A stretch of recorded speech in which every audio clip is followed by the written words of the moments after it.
আমাদের যে ভালো লাগা এগুলো উৎপন্ন হয় আমাদের কর্মফল অনুযায়ী। কিরকম জানি আসুন। আমাদের যে ইচ্ছাগুলো উৎপন্ন হয় ভেতরে কর্মফল অনুযায়ী। কিভাবে জানি আসুন। আমাদের শাস্ত্রে প্রারব্ধ বলে একটা শব্দ আছে। কি শব্দ? প্রারব্ধ।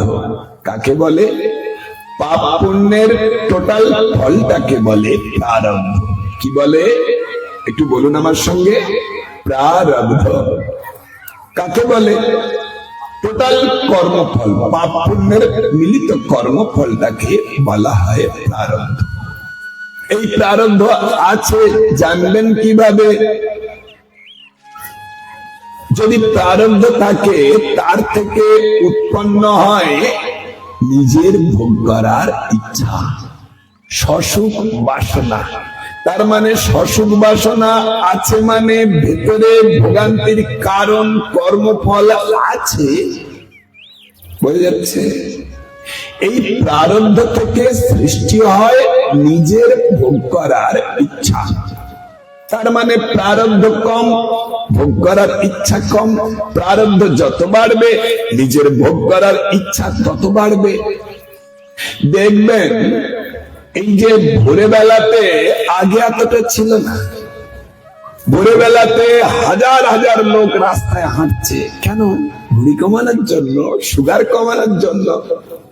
এরা ঘন্টার পর ঘন্টা হাঁটবে কিন্তু খাবার কমাতে পারবে না। ডাক্তার বলেছে 4টে রুটি খাবে, 16টা রুটি আগে খেত। এখন ডাক্তার যেহেতু বলেছে 4টেই খাবে, 4টে খেয়ে নিয়ে 10 মিনিট ছেড়ে দিয়ে আবার 4টে, আবার 10 মিনিট খাবার কমাতে। আমার কথা বুঝতে পারছেন?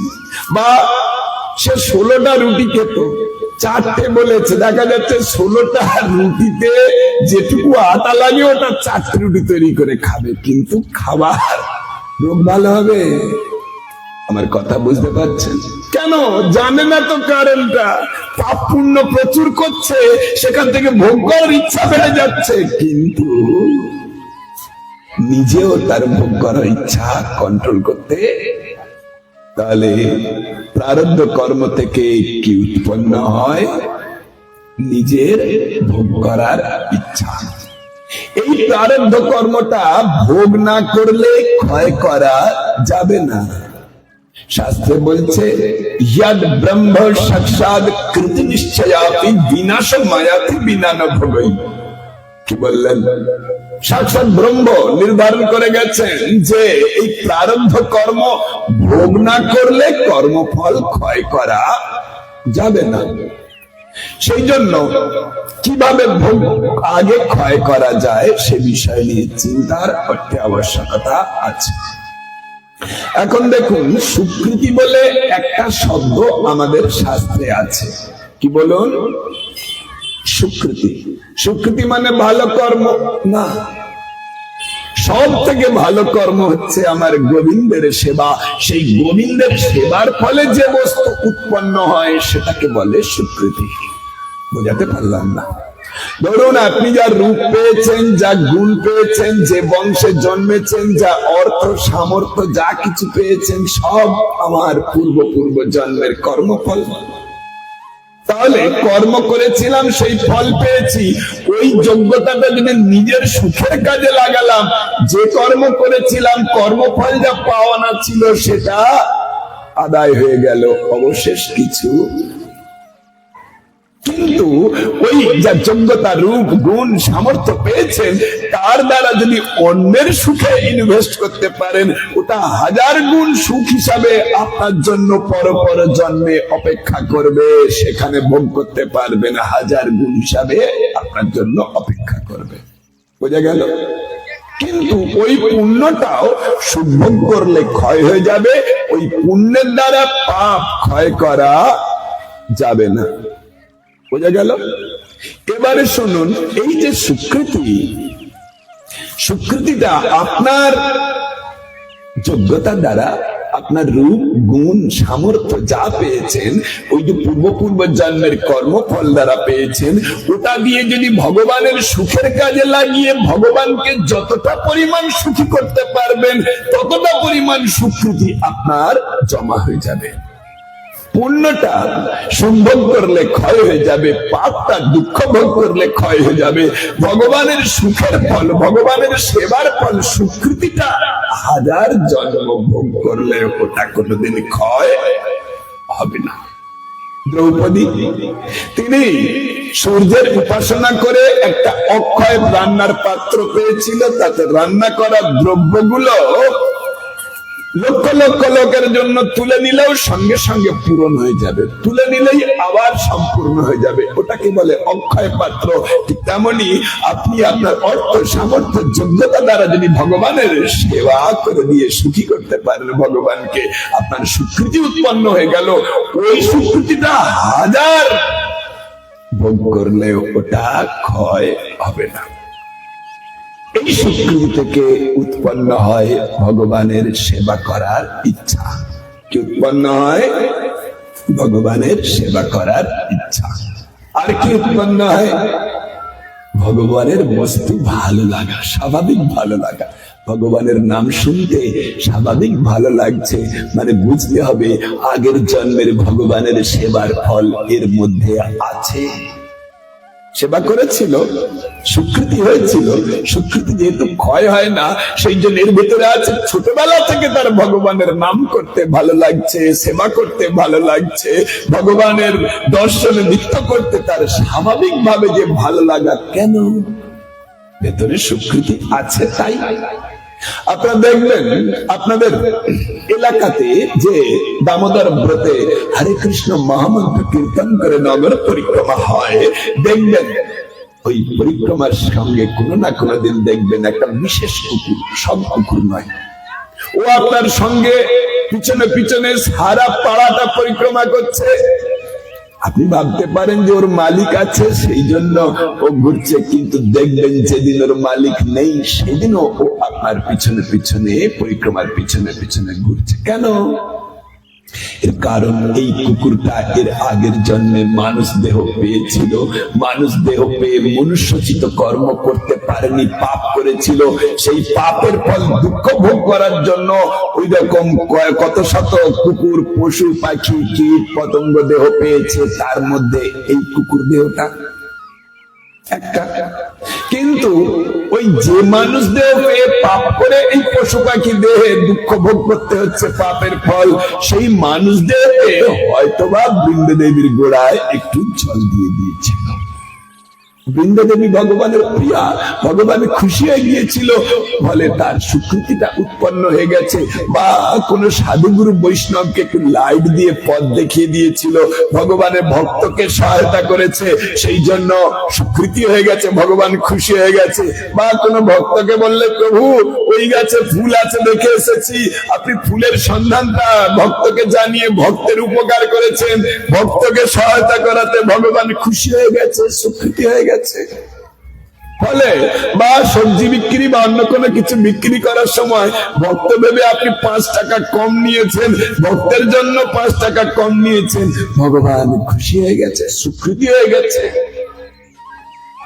সেই স্বীকৃতি যেহেতু ক্ষয় হয় না, কিন্তু পাপ করেছিল, পাপের ফলে কুকুর দেহ পেয়েছে, কিন্তু আগের জন্মে ভগবানের সেবার ফল স্বীকৃতি যেহেতু নষ্ট হয় না, ওই কুকুর বডির ভেতরে স্বীকৃতি আছে। স্বীকৃতি থাকলে কি উৎপন্ন হয়? ভগবানের সেবা করার ইচ্ছা। স্বীকৃতি থাকলে কি উৎপন্ন হয়?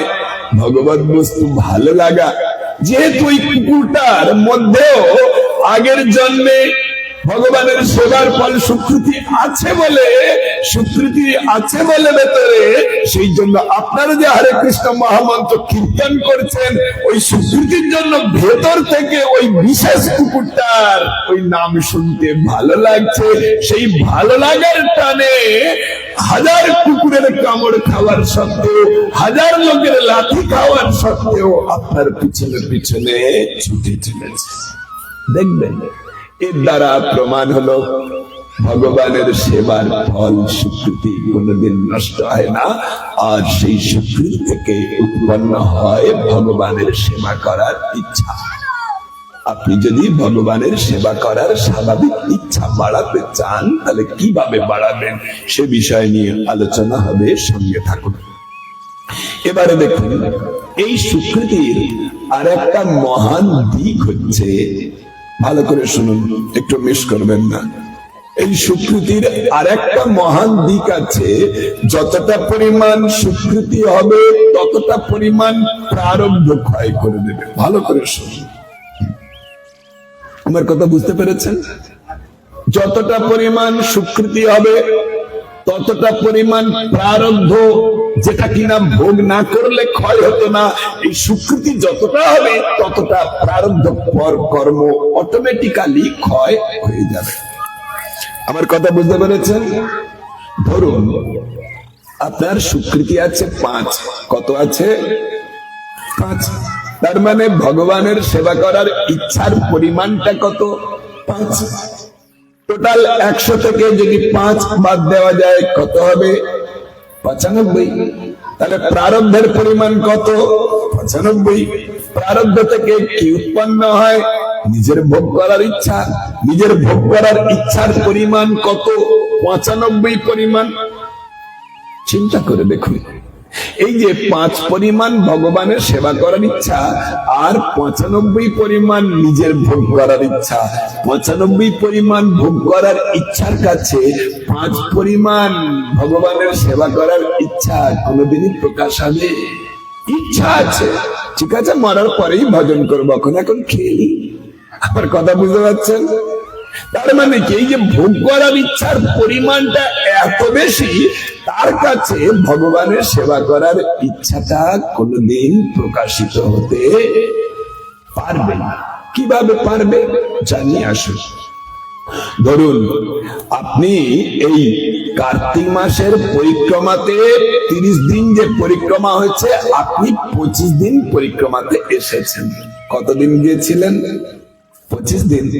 তার মানে ভগবানের প্রিয় দামোদরের প্রিয় দামোদর মাস, সেই দামোদর মাসে ভগবানের প্রিয় নাম কীর্তন করে ভগবানের প্রিয় জনগণের কল্যাণের জন্য আপনার হরে কৃষ্ণ মহামন্ত্র কীর্তন করে পরিক্রমা করেছেন। ফলে আপনার প্রতি আমার দামোদর ভগবান খুশি হয়ে গেছে। তাহলে ভগবান আপনার ব্যবহারে খুশি হয়েছে, মানে আপনার স্বীকৃতি 25 দিন পরিক্রমা করেছেন, 25 পরিমাণ স্বীকৃতি হয়ে গেছে। কত পরিমাণ স্বীকৃতি হয়েছে? কত? 25। তার মানে আপনার স্বীকৃতি থেকে কি উৎপন্ন হয়? ভগবানের সেবা করার ইচ্ছা। তাহলে স্বীকৃতি 25 বেড়ে গেছে, মানে ভগবানের সেবা করার ইচ্ছাও অটোমেটিক্যালি 25 বেড়ে গিয়ে আগে ছিল 5, এখন বেড়েছে 25। স্বীকৃতি কত হলো? তার মানে ভগবানের সেবা করার ইচ্ছা কত হয়েছে? এখন আপনার ভগবানের সেবা করার খুব বেশি ইচ্ছা হয়েছে। আগে 4টে করে নকল দানা দিচ্ছেন, এখন আবার গোটা কত চিড়ে তার সঙ্গে দিচ্ছেন। মানে বেড়েছে, একটু সেবার ইচ্ছা বেড়ে গেছে। তারপরে সকাল সন্ধ্যে আপনার যাচ্ছেন ওদিকে। এখন দেখুন তাহলে স্বীকৃতি কত হয়েছে বলুন একটু? 30। তাহলে 100 থেকে 30 বাদ দিলে কত হয়? 70। তাহলে প্রারব্ধ কর্ম অটোমেটিক্যালি 25 পরিমাণ কমে গিয়ে 70 হয়ে গেছে। প্রারব্ধ থেকে কি উৎপন্ন হয়? নিজের ভোগ করার ইচ্ছা। আপনি ভোগ করার ইচ্ছা কমানোর জন্য কিচ্ছু করেননি, শুধু ভগবানের সুখের জন্য 25 দিন পরিক্রমায় গেছেন। 25 পরিমাণ স্বীকৃতি হতে 25 পরিমাণ প্রারব্ধ কর্ম ক্ষয় হয়ে গিয়ে আপনার প্রারব্ধ কর্ম 25 কমে যাওয়াতে নিজের ভোগ করার ইচ্ছাও 25 পরিমাণ কমে গেছে। বোঝা যাচ্ছে? এবারে এই যে আপনি সামনে আসছে বৈশাখ মাস, এটাকে কেশব মাস বলা হয়। ভগবানের প্রিয় কেশব মাসে আপনি ভগবানের প্রিয়া বৃন্দাদেবীর পরিচর্যা করেছেন, তুলসী ধারা দিয়েছেন। তুলসী ধারাতে আপনি 25 দিন জল দিয়েছেন, 5 দিন ছিলেন না, কোনো আত্মীয়কে বলে গিয়েছিলেন, দিয়েছে জল। তাহলে আপনি জল দিয়েছেন কতদিন? 25 দিন ভগবানের প্রিয়ার পরিচর্যা করেছেন, প্রিয় মাসে ভগবান খুশি হয়ে গেছে আপনার প্রতি, 25 পরিমাণ আপনার স্বীকৃতি হয়েছে, 25 পরিমাণ। কত স্বীকৃতি হয়েছে? 25। তাহলে স্বীকৃতি কি উৎপন্ন হয়? ভগবানের সেবা করার ইচ্ছা। ভগবানের সেবা করার ইচ্ছার পরিমাণ আপনার 25 পরিমাণ বেড়ে আগে ছিল 30, এখন হয়েছে 25। কত হয়েছে? তাহলে স্বীকৃতির পরিমাণ কত হলো? এবারে দেখুন, ভগবানের সেবা করার ইচ্ছা আপনার 55 পরিমাণ হয়েছে। 100 থেকে 55 বাদ দিলে কত হয়? তার মানে প্রারব্ধ কর্ম কিচ্ছু চেষ্টা না করার ফলেও অটোমেটিক্যালি কমে গিয়ে প্রারব্ধ আপনার হয়েছে কত? 45। তাহলে আপনার ভোগ করার ইচ্ছা এখন কত? তাহলে ভোগ করার ইচ্ছা থেকে যখনই, যেই মুহূর্তে, যেই দিন, যেই সময়ে ভগবানের সেবা করার ইচ্ছা বেড়ে যাবে, যে পার্টি আসন বেশি পাবে সে যেমন রাজ্য শাসন করবে, তার ইচ্ছাতেই পুরো সিস্টেমটা চলবে। যদি একটা আসন বেশি পায় তার নির্দেশনাতেই পুরো রাজ্যটা চলবে। ঠিক তেমনি আমাদের ভগবানের সেবা করার ইচ্ছার পরিমাণ যদি 1 পরিমাণও বেশি হয়, সেই দিনে হলো তার শ্রদ্ধা। না, হরিভজন করলে যখন সব হয়ে যাবে, ছেলের কল্যাণ, বংশের কল্যাণ, পূর্বপুরুষের কল্যাণ, শরীরের কল্যাণ, সংসারের কল্যাণ সব যখন হয়ে যাবে, হরিভজন করব গুরুচরণ আশ্রয় করে, তার শ্রদ্ধা উৎপন্ন হলো। শ্রদ্ধা বলতে বুঝতে পেরেছেন? শ্রদ্ধা মানে হরিভজন করলে সব হয়ে যাবে এই কথাতে বিশ্বাসের নাম হচ্ছে শ্রদ্ধা। ওটা কখন হবে? যেদিন ভোগ করার ইচ্ছাটা ভগবানের সেবা করার ইচ্ছার কাছে যেদিন হেরে যাবে, ওই দিন হলো শ্রদ্ধা। আচ্ছা, আপনারা বুঝতে পারছেন আমার কথাগুলো? এখন দেখুন, সেই শ্রদ্ধাটা হয়েছে। আমি চলে যাই প্রেমে, পরে আসবো। শ্রদ্ধা ভক্তি নিয়ে আলোচনা করব নাকি? আগে প্রেম প্রয়োজনটা নিয়ে আলোচনা করি। তাহলে ঘটনা ঘটছে কি, আপনি যত ভগবানের সেবা কাজ করছেন তত স্বীকৃতি বাড়ছে, ভগবানের সেবা করার ইচ্ছা বাড়ছে। যত স্বীকৃতি বাড়ছে প্রারব্ধ কমছে, ভোগ করার ইচ্ছা কমছে।